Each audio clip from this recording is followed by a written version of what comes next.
కన్యరాశి కన్యరాశి వారికి ఈ 16 మార్చి నుంచి 22 మార్చి వరకు గల కాలానికి రాశి ఫలితాలు ఎలా ఉన్నాయి అంటే 3 గ్రహాల యొక్క ఫలితాలు ఉత్తమమైన ఫలితాలుగా మనము తెలియజెప్పుకోవచ్చు. రాశిలో ఉన్నటువంటి చంద్రగ్రహ సంచారం బాగుంది, షష్టంలో ఉన్నటువంటి శనిగ్రహ సంచారం బాగుంది, అలాగే నవమ స్థానంలో ఉన్నటువంటి గురుగ్రహ సంచారం బాగుంది. మిగతా గ్రహాల విషయంలో తప్పనిసరిగా పరిహారాలు చేసుకోవాలి. ఇది మరీ చెప్పదగ్గ సూచన.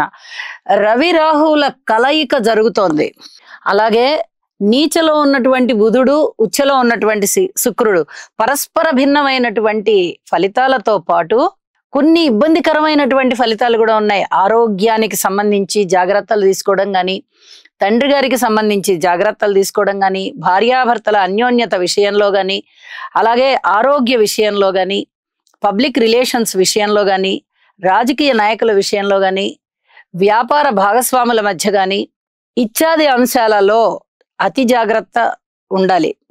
మరి ధన ఆదాయం విషయంలో ఇంతో అంతో ధనాదాయం వస్తుంది. గురువు గారి యొక్క పంచమ దృష్టి ఎప్పుడైతే పడుతూ ఉందో ఇది చాలా అద్భుతమనే చెప్పచ్చు. కీర్తి ప్రతిష్టలు ఉంటాయి.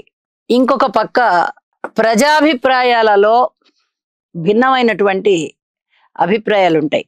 మన పట్ల అంటే ఈ కన్యా రాశి వారి పట్ల ఇక్కడ పరస్పర భిన్నమైనటువంటివి వస్తున్నాయి. ఒక పక్కన వృత్తి ఉద్యోగ వ్యాపార వ్యవహారాలలో జాగ్రత్తగా ఉండాలి.